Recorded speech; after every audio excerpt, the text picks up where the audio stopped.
ಓಂ ಶ್ರೀ ಗುರುಭ್ಯೋ ನಮಃ. ನಮಸ್ಕಾರ ವೀಕ್ಷಕರೇ, ಚಂದ್ರಶೇಖರ್ ಯೂಟ್ಯೂಬ್ ಚಾನಲ್ಗೆ ಸ್ವಾಗತ ಸುಸ್ವಾಗತ. ವೀಕ್ಷಕರೇ, 2025ನೇ ವರ್ಷ ಯಾವ ರಾಶಿಯವರಿಗೆ ಮತ್ತು ಯಾವ ದಿನಾಂಕದವರಿಗೆ ಉಜ್ವಲವಾದ ಭವಿಷ್ಯವನ್ನು ನೀಡುತ್ತದೆ ಎನ್ನುವುದರ ಬಗ್ಗೆ ನಾನು ಈ ದಿನ ವಿಶ್ಲೇಷಣೆ ಮಾಡೋದಕ್ಕೆ ಬಂದಿದ್ದೇನೆ. ಪ್ರಪ್ರಥಮವಾಗಿ ಜ್ಯೋತಿಷ್ಯ ಮತ್ತು ಸಂಖ್ಯಾಶಾಸ್ತ್ರ ಪ್ರಕಾರವಾಗಿ ನಾನು ಒಂದೊಂದು ದಿನಾಂಕದಲ್ಲಿ ಜನಿಸಿರ್ತಕ್ಕಂತಹ ವ್ಯಕ್ತಿಗಳ ಬಗ್ಗೆ ವಿವರವಾಗಿ ತಿಳಿಸ್ತಾ ಹೋಗ್ತೀನಿ. ನೀವೇ ನಿಮ್ಮ ಜನ್ಮ ದಿನಾಂಕವನ್ನು ಬರೆದುಕೊಂಡು 2025ನೇ ವರ್ಷ ಯಾವ ರೀತಿ ನಮಗೆ ಅದೃಷ್ಟದ ವರ್ಷವಾಗುತ್ತದಾ ಅಥವಾ ದುರಾದೃಷ್ಟದ ವರ್ಷ ಆಗುತ್ತದಾ ಅಂತಕ್ಕಂಥದ್ದನ್ನು ತಾವೇ ಬಹಳ ಸುಲಭವಾದ ರೀತಿಯಲ್ಲಿ ನೀವು ನೋಡ್ಕೋಬಹುದು ಅನ್ನೋದಕ್ಕೆ ಈ ಒಂದು ವಿಡಿಯೋವನ್ನು ಮಾಡ್ತಾ ಇದ್ದೀನಿ. ವೀಕ್ಷಕರೇ, ಪ್ರಪ್ರಥಮವಾಗಿ ನೀವು ಮಾಡ್ತಕ್ಕಂಥದ್ದು ಬಹಳ ಸುಲಭವಾದ ಕೆಲಸ ಒಂದೇ. ಜ್ಯೋತಿಷ್ಯ ಶಾಸ್ತ್ರದ ಪ್ರಕಾರ ನೀವು ಮಾಡ್ತಕ್ಕಂಥದ್ದು ನಿಮ್ಮ ಜನ್ಮ ದಿನಾಂಕವನ್ನು ರಾಶಿ, ನಕ್ಷತ್ರದ ಅಧಿಪತಿ ದೋಷಗಳನ್ನು ಪ್ರಪ್ರಥಮವಾಗಿ ನೋಡ್ಕೋಬೇಕು. 1ನೇ ಪಾಯಿಂಟ್. ಜ್ಯೋತಿಷ್ಯ ಶಾಸ್ತ್ರ ಪ್ರಕಾರ ನಿಮ್ಮ ಜನ್ಮ ದಿನಾಂಕವನ್ನು ಬರೆದುಕೊಂಡು ಜನ್ಮ ದಿನಾಂಕದ ಒಂದು ಪ್ಯಾಟ್ರನ್ ಅಂತ ನಾವು ಹೇಳ್ತೇವೆ. ಹೇಗೆ ಅಂತಂದರೆ, ದಿನಾಂಕ, ಹುಟ್ಟಿರ್ತಕ್ಕಂಥ ತಿಂಗಳು, ನಾವು ಹುಟ್ಟಿರ್ತಕ್ಕಂಥ ವರ್ಷದ ನಂಬರನ್ನು ಹಾಕ್ಕೊಂಡು ಕೊನೆಗೆ ಈ ಮೂರನ್ನು ಕೂಡಿದಾಗ ಬರುವಂತಹ ಒಂದು ಡೆಸ್ಟಿನಿ ನಂಬರ್ ಅಂತಕ್ಕಂಥದ್ದನ್ನು ಬರ್ಕೊಂಡಾಗ ಈ 4 ಸಂಖ್ಯೆಗಳು ಸೇರಿ ಪ್ಯಾಟ್ರನ್ ಅಂತ ನಾವು ಹೇಳ್ತೇವೆ. ಮತ್ತು ಜೊತೆಗೆ ಜನ್ಮ ಸಂಖ್ಯೆ ಆಯಿತು, ಭಾಗ್ಯ ಸಂಖ್ಯೆ ಒಂದು ನೋಡ್ಕೋಬೇಕು, ಕುವಾ ನಂಬರನ್ನು ನಾವು ಕಂಡುಕೊಳ್ಬೇಕು. ಇನ್ನು ನಾವು ಜ್ಯೋತಿಷ್ಯ ಶಾಸ್ತ್ರ ಪ್ರಕಾರ ಬಂದಾಗ ನಿಮ್ಮ ರಾಶಿಯಲ್ಲಿ ಗ್ರಹಗಳು ಉಚ್ಚವಾಗಿರ್ತಕ್ಕಂಥವು ಯಾವುವು ಅಂದರೆ 2025ನೇ ವರ್ಷ ಅಂದರೆ ಇದು ಕುಜಗ್ರಹಕ್ಕೆ ಅಥವಾ ಮಂಗಳ ಗ್ರಹಕ್ಕೆ ಸಂಬಂಧಪಟ್ಟಂತಹ ವರ್ಷ. ಈ ಕುಜಗ್ರಹದ ಸಂಖ್ಯೆ 9 ಆಗುತ್ತೆ. ಈ 9ನೇ ಸಂಖ್ಯಾ ಒಂದು ಗ್ರಹ ಅಂದರೆ ಕುಜ ಅಥವಾ ಮಂಗಳ ಗ್ರಹ ಯಾವ ಮನೆಯಲ್ಲಿದೆ ನಿಮ್ಮ ಜನ್ಮಕುಂಡಲಿಯಲ್ಲಿ ಅಂತಕ್ಕಂಥದ್ದು ಪ್ರಪ್ರಥಮವಾಗಿ ನೀವು ನೋಡ್ಕೋಬೇಕು. ಅಟ್ ಪ್ರೆಸೆಂಟ್ ಈಗ ಹೇಗಿದೆ ಅನ್ನೋದು ನೋಡ್ಕೋಬೇಕು ನೀವು. ಇನ್ನು ಮಂತ್ಲಿ ಅದನ್ನು ನೋಡ್ಕೊಂಡು ಹೋಗಬೇಕಾಗುತ್ತೆ ಮುಂದಿನ ದಿನಗಳಲ್ಲಿ. ನೆಕ್ಸ್ಟು ಸಂಖ್ಯಾಶಾಸ್ತ್ರ ಪ್ರಕಾರ ಬಂದಾಗ ನಿಮ್ಮ ಡೇಟ್ ಆಫ್ ಬರ್ತನ್ನು ಬರ್ಕೊಂಡು ಆ ಡೇಟ್ ಆಫ್ ಬರ್ತಲ್ಲಿ ಸ್ಟ್ರಾಂಗ್ ನಂಬರ್ಸ್ ಯಾವುವು, ವೀಕ್ ನಂಬರ್ಸ್ ಯಾವುವು ಅಂತಕ್ಕಂಥದ್ದು ಪ್ರಮುಖವಾಗಿ ಕಂಡುಕೋಬೇಕು. ಆ ಕೆಲಸವನ್ನು ಸಹ ಮಾಡಬೇಕು. ಡೇಟ್ ಆಫ್ ಬರ್ತಿನಲ್ಲಿ ಬರುವಂತಹ ಸಂಖ್ಯೆಗಳು 9 ಇದೆಯಾ ಇಲ್ವಾ ಅಂತಕ್ಕಂಥದ್ದು ನೋಡ್ಕೋಬೇಕು. ಜನ್ಮ ಕುಂಡಲಿಯಲ್ಲಿ ಈ ಒಂದು ಕುಜಗ್ರಹ ಅಂತಕ್ಕಂಥವನು ಯಾವ ರಾಶಿಯಲ್ಲಿದ್ದಾನೆ ಅನ್ನೋದು ಒಂದು ನೋಡ್ಕೋಬೇಕು. ಮತ್ತು ನಾನು ಹೇಳಿದ್ನಲ್ಲ, 2025 ಅಂದರೆ ಅದನ್ನು ನಾವು ಕೂಡ್ಕೋಬೇಕು. 2 + 2 4 + 5 9. ಈ 9 ಅಂತಕ್ಕಂಥದ್ದು ಕುಜಗ್ರಹಕ್ಕೆ ಸಂಬಂಧಪಟ್ಟಂಥದ್ದು. ಸಂಖ್ಯಾಶಾಸ್ತ್ರದ ಒಂದು ಕುಂಡಲೆಯನ್ನು ಸಹ ನಾವು ಹಾಕೋಬೇಕು. ಅದರಲ್ಲಿ ಯಾವ ಗ್ರಹ ಉಚ್ಚವಾಗಿದ್ದಾನೆ, ಯಾವ ಗ್ರಹ ನೀಚನಾಗಿದ್ದಾನೆ ಅಂತಕ್ಕಂಥದ್ದು ನೋಡ್ಕೋಬೇಕು. ಈ 9ನೇ ಗ್ರಹ ಅಂದಾಕ್ಷಣ ನಾನು ಲಾಸ್ಟ್ ವಿಡಿಯೋದಲ್ಲಿ ಹೇಳಿದ್ದೀನಿ, ಇದು ಅಗ್ನಿತತ್ವ ಉಳ್ಳಂತಹದ್ದು.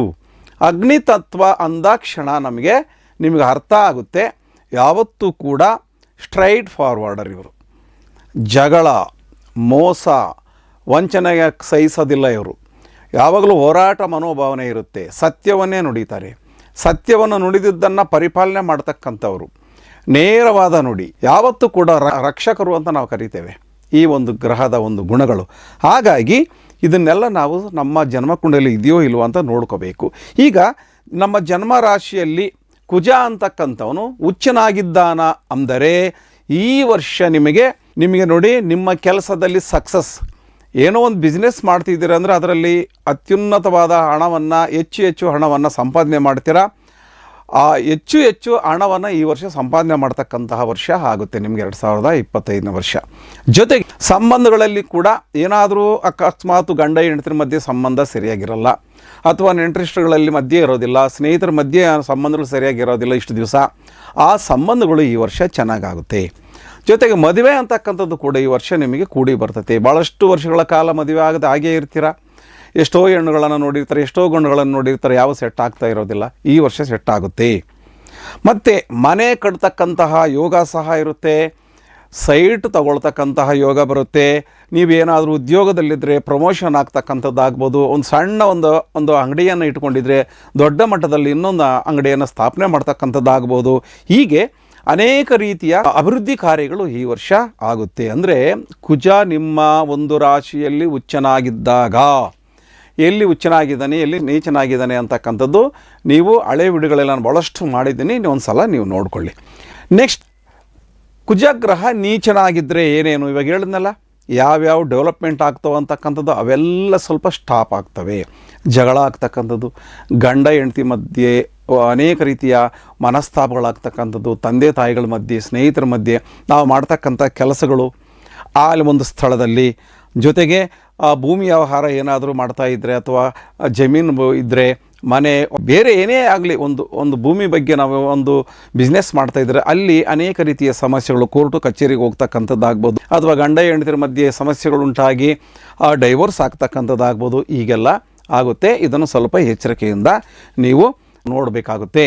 ಜೊತೆಗೆ ನಿಮ್ಮ ಡೇಟ್ ಆಫ್ ಬರ್ತು ಮುಖ್ಯವಾಗಿ ಈಗ ಹೇಳ್ತಕ್ಕಂಥದ್ದು ಇಷ್ಟೆಲ್ಲ ಹೇಳಿದ್ದೀನಿ. ಈಗ ಮೇಯ್ನ್ ಪಾಯಿಂಟಿಗೆ ಬರ್ತಾ ಇದ್ದೀನಿ.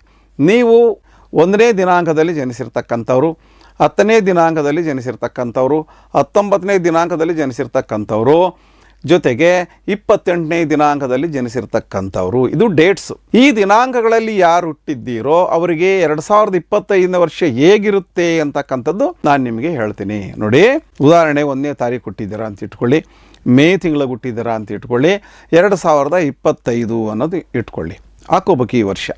ಅವು ಮೂರನ್ನು ನಾವು ಕೂಡ್ಕೊಂಡಾಗ ಸಿಂಗಲ್ ಡಿಜಿಟ್ ನಂಬರ್ ಬಂದಾಗ ನಿಮ್ಮ ಬರ್ತ್ ನಂಬರು 1ನೇ ತಾರೀಕಲ್ಲಿ ಹುಟ್ಟಿದ್ರಲ್ಲ 1, ನೀವು ಇದೆಲ್ಲ ಟೋಟಲ್ ಕೂಡಿದಾಗ ಏನು ಬರುತ್ತೆ? 6 ಬರುತ್ತೆ, 6 ಬರುತ್ತೆ. ನೋಡಿ ಕೂಡ್ಕೊಳ್ಳಿ, 1-6 ಕಾಂಬಿನೇಷನ್ ಆಗುತ್ತೆ.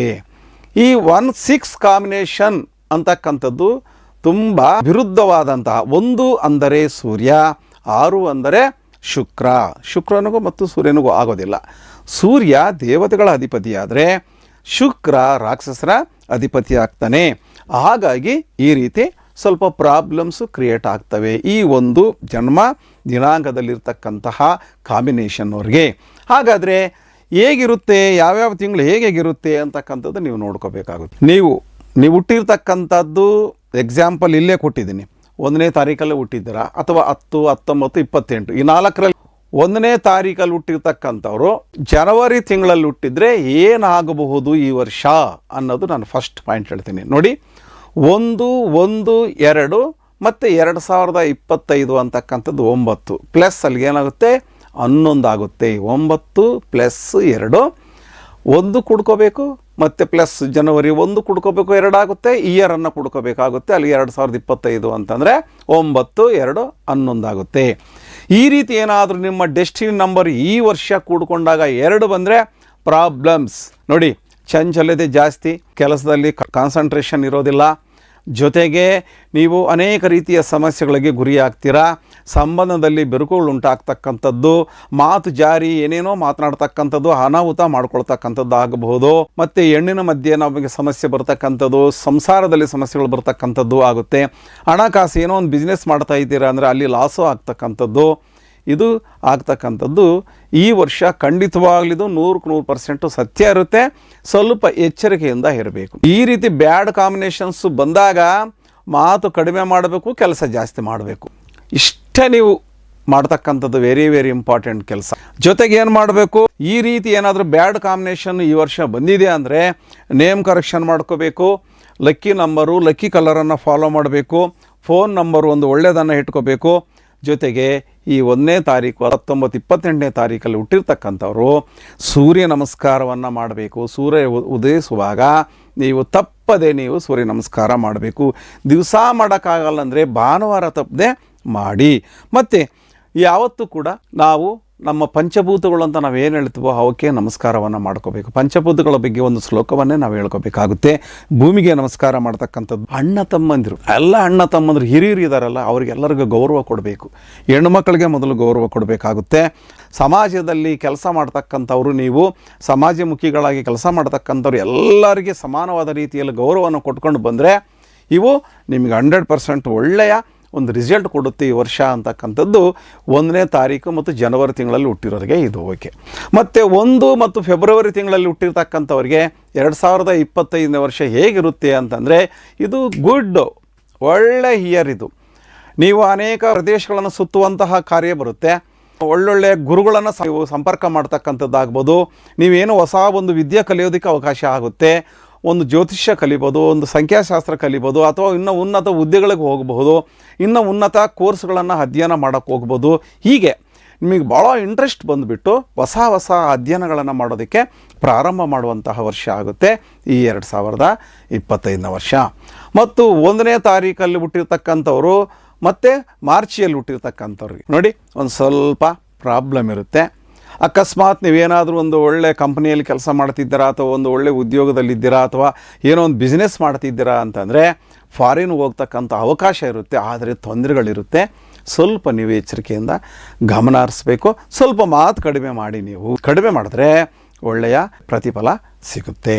ಮತ್ತು 1 ಮತ್ತು 4ನೇ ತಿಂಗಳಲ್ಲಿ ಜನಿಸಿರ್ತಕ್ಕಂಥವ್ರು, 1ನೇ ದಿನಾಂಕದಲ್ಲಿ ಜನಿಸಿರ್ತಕ್ಕಂಥವ್ರು, ಏಪ್ರಿಲ್ ತಿಂಗಳಲ್ಲಿ ಜನಿಸಿರ್ತಕ್ಕಂಥವ್ರಿಗೆ ಹೇಗಿರುತ್ತೆ 2025ನೇ ವರ್ಷ? Very good. ಬಿಸ್ನೆಸ್ ಮಾಡಿದ್ರು ಸಕ್ಸಸ್, ಯಾವುದೇ ಒಂದು ಸಂಬಂಧಗಳಲ್ಲಿ ಸಕ್ಸಸ್, ಮದುವೆ ಆಗಬೇಕಂದ್ರೂ ಮದುವೆ ಆಗುತ್ತೆ, ಮಕ್ಕಳ ಒಂದು ಯೋಗನೂ ಇರುತ್ತೆ ಈ ವರ್ಷ. ಇನ್ನು ಬೇರೆ ಬೇರೆ ಉನ್ನತ ಹುದ್ದೆಗಳಿಗೂ ಹೋಗಬಹುದು, ಪ್ರಮೋಷನ್ ಆಗ್ಬೋದು, ಎಲ್ಲ ಚೆನ್ನಾಗಿರುತ್ತೆ 2025ನೇ ವರ್ಷ. ಗಂಡ ಹೆಂಡತಿ ಸಂಬಂಧಗಳು ಚೆನ್ನಾಗಿರುತ್ತೆ, ರಿಲೇಷನ್ಶಿಪ್ಪಲ್ಲಿ ಚೆನ್ನಾಗಿರುತ್ತೆ, ಭೂಮಿ ಖರೀದಿ ಮಾಡ್ತಕ್ಕಂಥದ್ದು, ಸೈಟ್ ಖರೀದಿ ಮಾಡ್ತಕ್ಕಂಥದ್ದು, ಮನೆ ಕಟ್ತಕ್ಕಂಥದ್ದು ಎಲ್ಲ ಈ ವರ್ಷ ಇರುತ್ತೆ. ನೆಕ್ಸ್ಟು 1 ಮೇ 1ನೇ ತಾರೀಕಲ್ಲಿ ಹುಟ್ಟಿರ್ತಕ್ಕಂಥವ್ರು, ಮೇ ತಿಂಗಳಲ್ಲಿ ಹುಟ್ಟಿರ್ತಕ್ಕಂಥವ್ರು ಹೇಗಿರುತ್ತೆ ಅಂದರೆ 100% ಹಣಕಾಸು ನಿಮಗೆ ಚೆನ್ನಾಗಿ ಬರುತ್ತೆ ಈ ವರ್ಷ. ಏನೇ ಬಿಸ್ನೆಸ್ ಮಾಡಲಿ, ಯಾವುದರ ಮಾಡಲಿ, ಹಣ ಅಂತಕ್ಕಂಥದ್ದು. ಆದರೆ ಒಂದು ಎಚ್ಚರಿಕೆ ಇರಲಿ, ಈ ಹಣಕಾಸು ಅಂತ 1ನೇ ತಾರೀಕಲ್ಲಿ ಹುಟ್ಟಿರ್ತಕ್ಕಂಥವ್ರು ಹಣ ಹೇಗೆ ಬರುತ್ತೋ ಹಾಗೆಯೇ ಹೋಗ್ತಾ ಇರುತ್ತೆ. ನೀವು ಸ್ವಲ್ಪ ಎಚ್ಚರಿಕೆಯಿಂದ ಕೈಯನ್ನು ಸ್ವಲ್ಪ ಹಿಡಿತದಲ್ಲಿ ಇಟ್ಟುಕೊಂಡು ಖರ್ಚು ಮಾಡಿದ್ದಾದರೆ ನೀವು ಹೆಚ್ಚು ಹಣವನ್ನು ಸಂಪಾದನೆ ಮಾಡತಕ್ಕಂಥ ವರ್ಷ ಆಗುತ್ತೆ. ನೆಕ್ಸ್ಟ್ 1ನೇ ತಾರೀಕಲ್ಲಿ ಹುಟ್ಟಿರ್ತಕ್ಕಂಥವ್ರು ಮತ್ತು ಜೂನ್ನಲ್ಲಿ ಜನಿಸಿರ್ತಕ್ಕಂಥವ್ರು ನೋಡಿ ಸ್ವಲ್ಪ ನಿಮಗೆ ಪ್ರಾಬ್ಲಮ್ಸ್ ಇರುತ್ತೆ. ಮಾತು ಕಡಿಮೆ ಮಾಡಿ, ಸ್ವಲ್ಪ ಕೆಲಸ ಜಾಸ್ತಿ ಮಾಡಿ, ನಂಬಿಕೆಯಿಂದ ಮಾಡಿ, ಪ್ರಾಮಾಣಿಕತೆಯಿಂದ ಮಾಡಿ, ನಿಮಗೆ ಸಕ್ಸಸ್ ಈ ವರ್ಷ ಸಿಗುತ್ತೆ. ಒಟ್ಟಿನಲ್ಲಿ ನಿಮಗೆ ನೀವು ಒಂದು ಕೆಲಸ ಮಾಡ್ತಕ್ಕಂಥದ್ದು ಏನಪ್ಪ ಅಂದರೆ ಗುರುಗಳ ದರ್ಶನ ಮಾಡಬೇಕು, ಗುರುಗಳಿಗೆ ನಮಸ್ಕಾರ ಮಾಡಬೇಕು. ಈ ರೀತಿ ಮಾಡಿದ್ರೆ ಒಳ್ಳೆ ರಿಸಲ್ಟ್ ಸಿಗುತ್ತೆ. ನೆಕ್ಸ್ಟ್ 1 ಮತ್ತು 7ನೇ ತಿಂಗಳಲ್ಲಿ ಜನಿಸಿರ್ತಕ್ಕಂಥವ್ರಿಗೆ ಈ ವರ್ಷ ಬರೆದಿಟ್ಕೊಳ್ಳಿ. ನಿಮಗೆ ಹಣ ಕಾಸು ಯಥೇಚ್ಛವಾಗಿ 8-9 ವರ್ಷಗಳಿಂದ ಬರೆದಿರ್ತಕ್ಕಂಥ ಹಣ ಈ ವರ್ಷ ನಿಮಗೆ ಬರುತ್ತೆ. ಆ ಹಣವನ್ನು ದುರುಪಯೋಗ ಮಾಡದಂತೆ ಬಂಡವಾಳವಾಗಿ ಇಟ್ಟುಕೊಂಡು ಬೇರೆ ಏನಾದರೂ ಒಂದು ಬಿಸ್ನೆಸ್ಸೋ ಅಥವಾ ಇನ್ನೊಂದು ಮನೆ ಕಟ್ಟೋದಕ್ಕೋ ಅಥವಾ ಇನ್ನೊಂದು ಬೇರೆ ಏನಕ್ಕಾದರೂ ಉಪಯೋಗಿಸ್ಕೊಂಡ್ರೆ ಒಳ್ಳೊಳ್ಳೆ ಕಾರ್ಯಗಳಿಗೆ ಅದು ಶಾಶ್ವತವಾಗಿರ್ತಕ್ಕಂತಹ ಆಸ್ತಿ ಆಗುತ್ತೆ. ನೆಕ್ಸ್ಟು 1 ಮತ್ತು 8ನೇ ತಿಂಗಳಲ್ಲಿ ಜನಿಸಿರ್ತಕ್ಕಂಥವ್ರು, 8ನೇ ತಿಂಗಳಲ್ಲಿ ಜನಿಸಿರ್ತಕ್ಕಂಥವ್ರಿಗೆ ಈ ವರ್ಷ ಭಾಳ ಚೆನ್ನಾಗಿರುತ್ತೆ. 1ನೇ ದಿನಾಂಕದಲ್ಲಿ ಜನಿಸಿರ್ತಕ್ಕಂಥವ್ರು ನೀವೊಂದು ತಿಳ್ಕೊಬೇಕು. 1 ಅಂದರೆ 1, 10, 19, 28 ಈ 4 ಸಂಖ್ಯೆಗಳು ಜನಿಸಿರ್ತಕ್ಕಂಥವ್ರು ನಾನು ಹೇಳ್ತಿರೋದು. 1 ಅಂದರೆ ಹಂಗೆ ತಿಳ್ಕೊಬೇಡಿ, ಒಂದೇ ಅಂದ್ಕೋಬೇಡಿ, 4 ಅಂದ್ಕೊಳ್ಳಿ. ನೆಕ್ಸ್ಟು 1 ಮತ್ತು 9ನೇ ತಿಂಗಳಲ್ಲಿ ಜನಿಸಿರ್ತಕ್ಕಂಥವ್ರಿಗೆ ನಂಬರ್ 1 ಈ ವರ್ಷ ನೀವು ಮಾಡಿದ್ದು, ನೀವು ಹಾಡಿದ್ದು ಎಲ್ಲ ನಿಮ್ಮದೇ. ಎಷ್ಟು ದುಡಿತೀರೋ ಅಷ್ಟು ಹಣ ಕೈಗೆ ಬರುತ್ತೆ. ಏನು ಕೆಲಸ ಮಾಡಿದ್ರೂ ಅಲ್ಲಿ ಒಳ್ಳೆ ರಿಸಲ್ಟ್ ಬರುತ್ತೆ. ಏನು ಮುಟ್ಟಿದ್ದಲ್ಲ ಚಿನ್ನ ಅಂತಕ್ಕಂಥದ್ದು ಹೇಳ್ಬೋದು. ನೆಕ್ಸ್ಟು 1ನೇ ತಾರೀಕಲ್ಲಿ ಹುಟ್ಟಿರ್ತಕ್ಕಂಥವ್ರು, ಅಕ್ಟೋಬರಲ್ಲಿ ಜನಿಸಿರ್ತಕ್ಕಂಥವ್ರಿಗೆ ಮತ್ತೆ ಪ್ರಾಬ್ಲಮ್ ಇವ್ರಿಗೆ. ಈ ರೀತಿ 2ನೇ ಸಂಖ್ಯೆ ಬಂದರೆ ತುಂಬ ಪ್ರಾಬ್ಲಮ್. ನೆಕ್ಸ್ಟು ನವಂಬರಲ್ಲಿ ಜನಿಸಿರ್ತಕ್ಕಂಥವ್ರಿಗೆ ಭಾಳ ಚೆನ್ನಾಗಿರುತ್ತೆ. ಗುರು ಪುಷ್ಯ ಯೋಗ ಅಂತಕ್ಕಂಥದ್ದು ಇವರಿಗೆ ಲಭಿಸುತ್ತೆ ಈ ವರ್ಷ. ನೆಕ್ಸ್ಟು ಡಿಸೆಂಬರಲ್ಲಿ ಜನಿಸಿರ್ತಕ್ಕಂಥವ್ರಿಗೆ ಡೆಸ್ಟಿನಿ ನಂಬರ್ ಬಂದು 4 ಆಗುತ್ತೆ. ಸಮಸ್ಯೆಗಳು ಹಿತಮಿತವಾಗಿ ಆಸೆ ಆಕಾಂಕ್ಷೆಗಳಿಗೆ ಒಂದು ಕಡಿವಾಣ ಹಾಕಿಬಿಟ್ಟು ನೀವು ಇದ್ದಿದ್ದಾದರೆ 100% ಈ ವರ್ಷ ನಿಮಗೆ ಒಳ್ಳೆಯ ಒಂದು ಅದೃಷ್ಟದ ವರ್ಷ ಅಂತಂದು ನಾನು ಹೇಳ್ತೇನೆ. ಹಾಗಾಗಿ ವೀಕ್ಷಕರೇ, ಪ್ರಮುಖವಾಗಿ ಅಕಸ್ಮಾತ್ ನಿಮಗೇನು ಇವೆಲ್ಲಿ ನಾನು ಹೇಳಿರ್ತಕ್ಕಂಥದ್ರಲ್ಲಿ ನೀವು ಒಂದು ಸಲ ಚೆಕ್ ಮಾಡಿಕೊಳ್ಳಿ. ನಿಮ್ಮ ಹೆಸರನ್ನು, ನಿಮ್ಮ ನೇಮ್ ನಂಬರು ಎಷ್ಟಿದೆ ಅಂತ ಚೆಕ್ ಮಾಡ್ಕೋಬೇಕು. ಪ್ರಾನಾಲಜಿ, ಗ್ರಾಫಾಲಜಿ, ಸಿಗ್ನೇಚರಾಲಜಿ ಪ್ರಕಾರ ನಿಮ್ಮ ನೇಮ್ ನಂಬರ್ ಎಷ್ಟಿದೆ ಅಂತ ನೋಡ್ಕೋಬೇಕು. ನಿಮ್ಮ ನೇಮ್ ನಂಬರ್ ಏನಾದ್ರು ರಾಂಗ್ ಇದ್ದರೆ 100% ಏನೂ ನಡೆಯಲ್ಲ. ಹಿಂದೆ ಹೇಗಿತ್ತು ಹಾಗೇ ಇರುತ್ತೆ. ಪ್ರಮುಖವಾಗಿ ನಿಮ್ಮ ನೇಮ್ ನಂಬರು ನಿಮ್ಮ ಡೆಸ್ಟಿನಿ ನಂಬರ್ಗೋ ಅಥವಾ ಬರ್ತ್ ನಂಬರ್ಗೋ ಒಂದು ಕುವಾ ನಂಬರ್ಗೋ ಮ್ಯಾಚ್ ಆಗಿರಬೇಕು. ಒಳ್ಳೆ ನಂಬರ್ ಇರಬೇಕು. ನೇಮ್ ಹೇಗಿರಬೇಕು ಅಂತಂದರೆ ಒಂದು ಲಕ್ಕಿ ನಂಬರಲ್ಲಿ ನೇಮ್ ಇರಬೇಕು. ಆಗ ಅದೃಷ್ಟ ಅಂತಕ್ಕಂಥದ್ದು ಇವೆಲ್ಲ ನಾನು ಹೇಳಿರೋವೆಲ್ಲ ಸಕ್ಸಸ್ ಆಗುತ್ತೆ. ಹಾಗಾಗಿ ವೀಕ್ಷಕರೇ, ನೀವು ಫಸ್ಟು ನಿಮ್ಮ ಲಕ್ಕಿ ನೇಮು ಹೇಗಿದೆ ಅಂತಕ್ಕಂಥದ್ದು ನೋಡ್ಕೊಂಡು ಒಂದು ಸಲ ಚೆಕ್ ಮಾಡ್ಕೊಂಡ್ರೆ 2025ನೇ ವರ್ಷ ಅದ್ಭುತವಾದ ವರ್ಷ ಆಗುತ್ತೆ. ಇದರಲ್ಲಿ ಯಾವುದೇ ಸಂಶಯವೇ ಬೇಡ. ಹಾಗಾಗಿ ವೀಕ್ಷಕರೇ, ಈ ಒಂದು ವಿಡಿಯೋ ಇಷ್ಟ ಆದರೆ ಲೈಕ್ ಮಾಡಿ, ಸಬ್ಸ್ಕ್ರೈಬ್ ಮಾಡಿ, ಕಮೆಂಟ್ ಮಾಡಿ ಹಾಗೂ ಶೇರ್ ಮಾಡಿ. Thank you. ನಮಸ್ಕಾರ.